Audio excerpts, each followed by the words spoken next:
Hello everyone, welcome to Sriram's IAS. I hope everybody is doing good. Things are fine at your place. Let's start with today's session where we'll discuss these articles. हम बात करेंगे आज पवना river के बारे में, prelims oriented, national bureau of fish genetic resources prelims, zombie deer disease again prelims. तो basically ये सारे आर्टिकल्स आज प्रीलिम्स ओरिएंटेड हैं.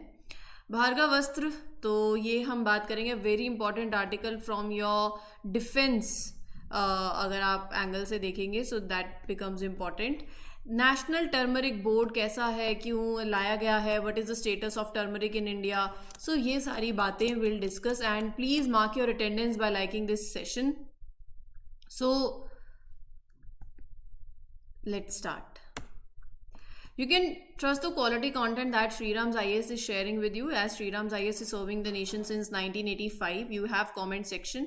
You can give your feedbacks. You can mark your attendance as a thumbs up sign पे click करेंगे, आपकी attendance mark हो जाएगी.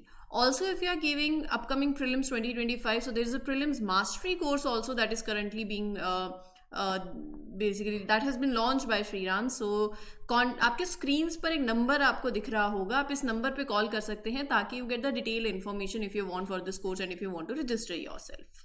ठीक है, let's move ahead with the very first article. हाल ही union minister for commerce and industry inaugurated this national turmeric board. कहाँ पर? न्यू दिल्ली के अंदर. तो ये जो टर्मरिक बोर्ड है, नाम से ही पता चल रहा है कि बेसिकली जो टर्मरिक रिलेटेड मैटर्स होते हैं, this board will provide leadership on that matters, right. So जो बाकी स्पाइसेस बोर्ड है उनके साथ एक बेटर कोऑर्डिनेशन हो जाएगा.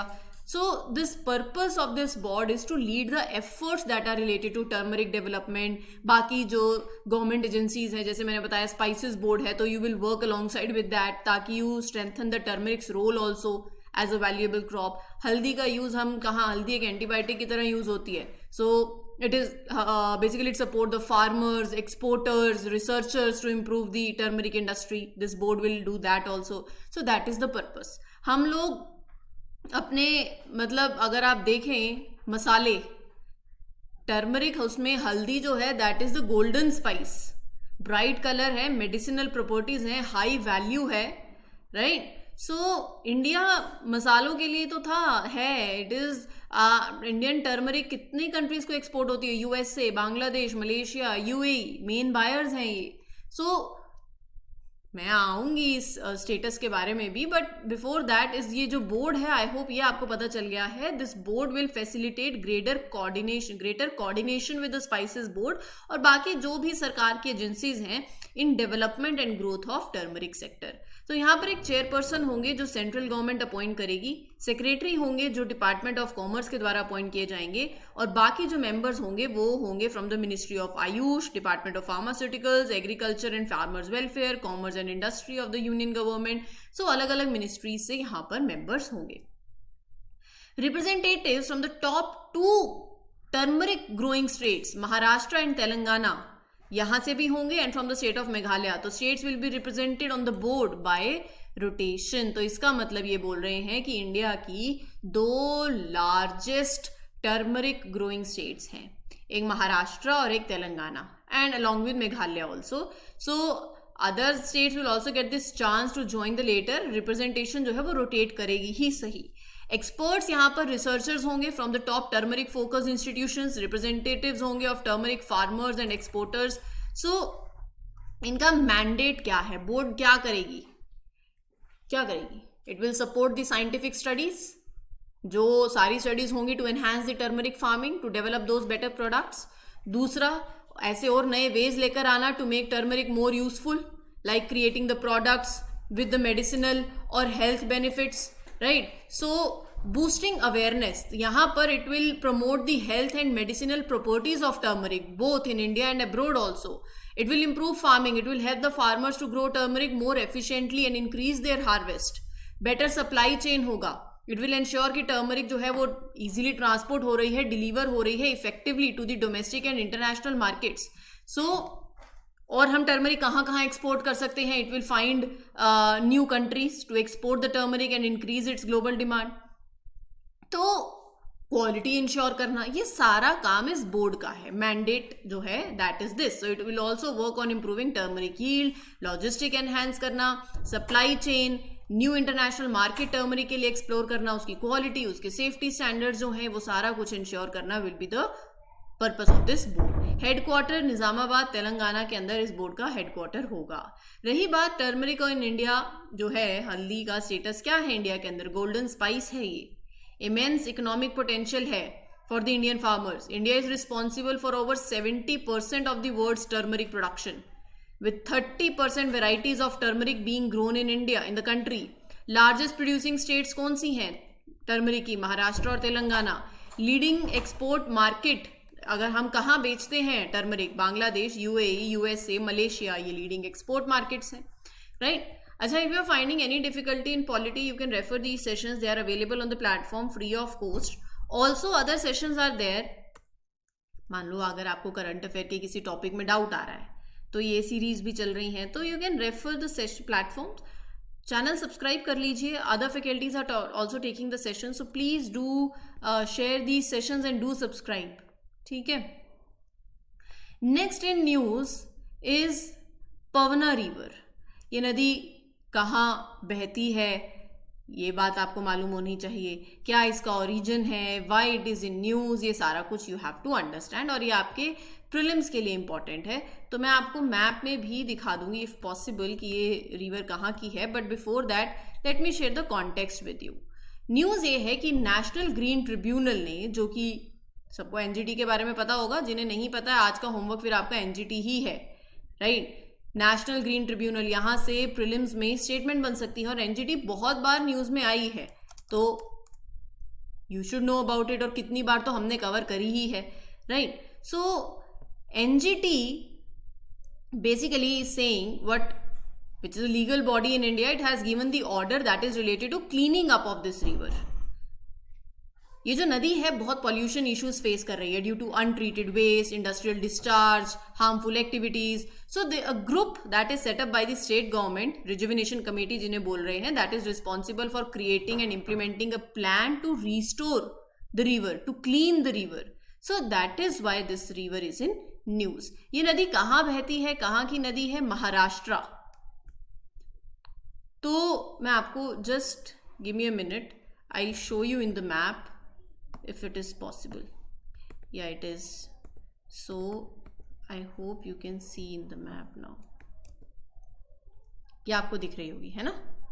पवना नदी. तो इस नदी के बारे में हम बात कर रहे हैं. महाराष्ट्र से बह रही है ना, तो ये रिवर है, ये महाराष्ट्र के पुणे से बहती है और पुणे सिटी को क्रॉस करती हुई ये पुणे को डिवाइड करती है. Divides Pune city and Pimpri Chinchwad area. ये नदी है जो इसको, इन एरिया को डिवाइड करती है. ये वेस्टर्न घाट से ओरिजिनेट करती है about 6 kilometre south of Lonavala. पहले तो ये ईस्टवर्ड बहती है, फिर उसके बाद ये बाकी कुछ एरियाज हैं, सबर्ब्स हैं, देहू है, चिंचवाड़ है, पिंपरी है, दापोदी है, यहाँ से ये नदी बहती है before it Confluence with the Pune city के पास ही एक और नदी है दैट इज मुला रिवर. अगर आपने पढ़ी हो तो इट कंबाइंस विद दैट. ठीक है जी. सो देखो ये सिंपल है, मैप में एक बार देखोगे तो और भी अच्छा मतलब होता है विजुअलाइजेशन जो मैंने आपको दिखाया है, तो वो आपको खुद से भी करना रहेगा. अब रही बात इस नदी की, जब मैं मुला रिवर की बात कर रही हूँ, मुला रिवर आगे it merges with the Mutha river to form मुला मुठा रिवर.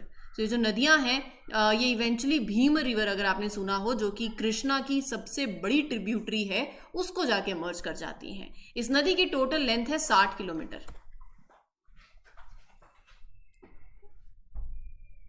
ये देखो, ठीक है. डैम इस पे बना हुआ है on this river at Pavana Nagar, that is called Pavana Nagar dam. Earth fill gravity dam है ये, एंड इसकी लेंथ है 1329 मीटर्स, हाइट है इसकी 42.37 मीटर्स, कैपेसिटी मतलब ये it can store a large amount of water also. Dam was built to ensure कि पानी ड्रिंकिंग के लिए और इरिगेशन के लिए ना वाटर हो. India has successfully tested, going to the next article, India has successfully tested Bhargavastra, which is the first micro missile system that is designed to counter swarm drones. So, क्या है ये भार्गवास्त्र, कैसा missile system है और swarm drones क्या है, let's talk about that. Defence के लिए बहुत इंपॉर्टेंट आर्टिकल है एंड यू कैन एक्सपेक्ट यहाँ से क्वेश्चन ऑल्सो. ठीक है. India's first indigenous micro missile system किस लिए डिजाइन है? To take on the threat of swarm drones. देखो, ये एक माइक्रो मिसाइल सिस्टम है. मतलब it uses small sized missiles. These missiles are specifically designed to target, to destroy swarm drones. Swarm drones मैं आपको डिटेलिंग में बताऊंगी, बट swarm drones आप लगा लीजिए group of drones that are flying together in coordination. मतलब ये surveillance और अटैक के लिए बहुत यूज होते हैं. ये इस टाइम पे एक नया थ्रेट बन चुके हैं in the modern warfare because of their they can overwhelm the traditional defences also. So ये जो सिस्टम इंडिया जिस सिस्टम की बात कर रहा है, भार्गवस्त्र सिस्टम की, it allows India to defend against these drones effectively. So that is protecting the critical assets like cities and military base. Now what does the successful, so you know na, this successful test is about that India has the technology, the capability to deal with these advanced threats. India का defense system और ज़्यादा strengthen हो रहा है. The country is prepared for the modern challenges in the warfare. So ये जो system है इसके बारे में अब डिटेल में बात करते हैं. The system is a unique and advanced missile system to protect against the threats of swarm drones. Now एक तो पहले तो ये इंडिया का first home grown micro missile system है. पहली बात तो ये.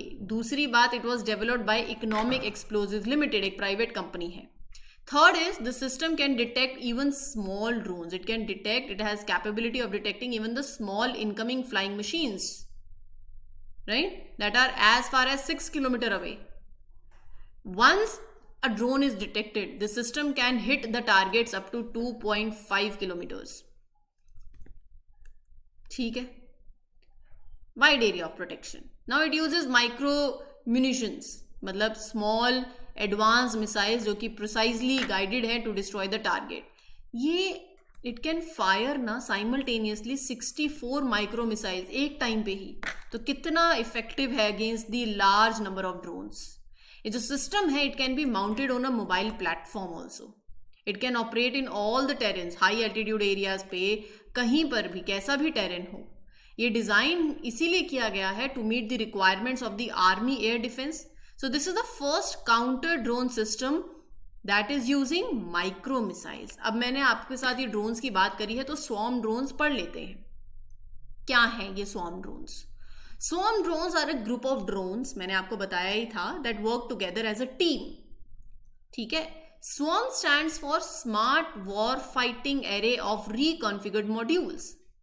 Now these drone swarm technologies coordinate at least 3 and up to 1,000 of drones to perform the missions. So basically teamwork है. As few as 3 drones to thousands they can perform, right, as a group. They don't need, मतलब बार बार इन्हें कोई human guidance की constant requirement नहीं है. They can follow the pre programmed instructions और the decisions that were based on the shared information, right. So advance technology they are using to stay in sync. आप लगा लीजिए, मतलब जो drones है ना आपस में in the swarm, they can talk to each other to decide how to best complete a task. तो यू कैन अंडरस्टैंड कि कितने स्ट्रॉन्ग हैं और क्यों हमने ये सिस्टम टेस्ट किया फिर. ठीक है जी. सो ये जो स्वॉर्म ड्रोन्स है ना, swarm drones can perform several task at the same time. तो इनकी एफिशिएंसी भी बहुत है. इफ अगर एक ड्रोन फेल कर जाता है तो others in the swarm they can continue the mission without interruption. They don't need much human involvement also. मतलब आप लगा लीजिए, imagine a wild fire, real life example है. A swarm of the drones could work together to find the fire, to assess the damage and drop the water or firefighting chemicals on the flames. So these are like a team of robots.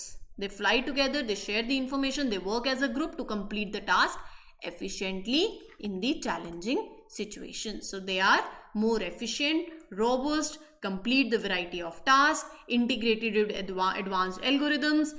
They can use various methods of command and control and क्या, they collaborate and they communicate based on the shared information. ठीक है, अगले article पे चलते हैं. Will talk about this particular zombie deer. क्यों बात करना है? It's a disease. Scientist express concern over the possibility of this deadly and incurable zombie deer disease affecting the humans. इसको क्रॉनिक वेस्टिंग डिसीज भी बोला जाता है. ये एक न्यूरोलॉजिकल डिसीज है जो प्राइमरीली अफेक्ट करती है डियर को. राइट. क्या कारण होता है इस डिसीज के पीछे? इन्फेक्शियस प्रोटीन्स होते हैं जिनको प्रायंस बोलते हैं, उनकी वजह से होता है. ये प्रायंस मिसफोल्डेड प्रोटीन्स हैं, जो बाकी जो भी प्रोटीन्स हैं ब्रेन में, they misfold them also. So ultimately it leads to brain damage. एक बार अगर ये प्रोटीन ब्रेन के अंदर एक्यूमुलेट हो गए तो वहां पर फिर न्यूरोलॉजिकल डिसफंक्शनिंग होना शुरू होती है. तो ये जो प्रायंस हैं ये बहुत कॉन्टेजियस हैं. जैसे सलाइवा, ब्लड, यूरिन के थ्रू ये स्प्रेड हो सकते हैं बाय द डायरेक्ट कॉन्टैक्ट या फिर एनवायरमेंटल कंटामिनेशन से. So once present in an area, these prions remain infectious in soil, in water, in plants for the years. तो इनके long term risk रहता है to the animal population. रही बात इनके सिम्टम की, सिम्टम भी मालूम होना चाहिए, ट्रीटमेंट भी पता होना चाहिए. Now as far as symptom is concerned, the disease takes a long time to show the symptoms, usually 18 to 24 months. ठीक है, जब after an animal is infected ना 18 से 24 महीने 24 मंथ्स लग जाते हैं. सो ये आपको पॉइंट ध्यान में रखना है. इस टाइम पे इन्फेक्टेड एनिमल ऐसा लगेगा कि कंप्लीटली नॉर्मल है. सो दैट इज अ सिस्टम. ठीक है, मेन साइन इसका क्या है? वेट लॉस होगा एनिमल्स में. इंपॉर्टेंट, वेट लॉस होना. बिहेवियरल चेंजेस होंगे. ठीक है,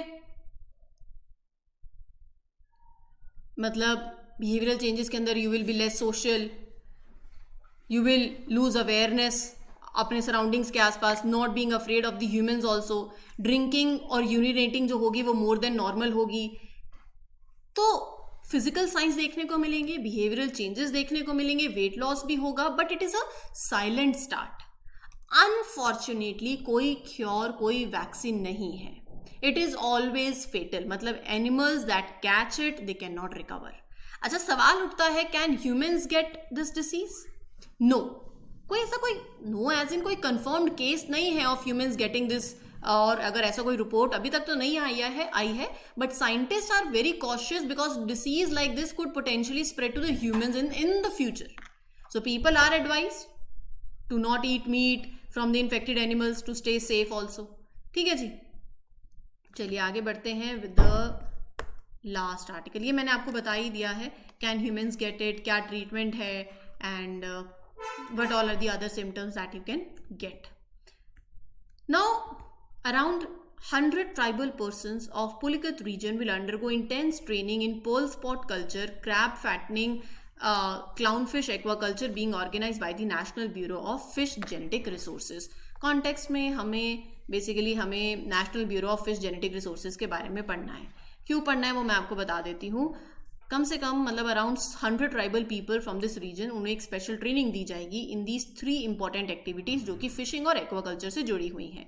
Perl spot culture, crab fattening, clown fish aquaculture. So ये 3 एक्टिविटीज में ट्रेनिंग दी जाएगी so that people learn how to farm the fish, how to you can say teach them how to raise these fish effectively. तो कौन organise कर रहा है? This bureau. Now as far as this bureau is concerned, तो let's discuss that. 1983 में ये bureau establish हुई थी इलाहाबाद में. This is an organization that was set up in December 1983 in Allahabad. It works under the Indian Council of Agricultural Research और ये focused है on the protection and conservation of fish species. It is related to conservation of fish germplasm resources of the country. The bureau's permanent infrastructure was developed at Lucknow, Uttar Pradesh के अंदर 1999 में. ठीक है. What does NBGFR do? इसका main job है to study the genetic resources of the fish, to protect the genetic resources of the fish. This includes understanding the variety of fish species, their differences, how they are important for maintaining the healthy fish population. So they do it, and the work is that they do is critical. Also, fish के population को you want to keep them strong and sustainable for the future, right? So what are the activities?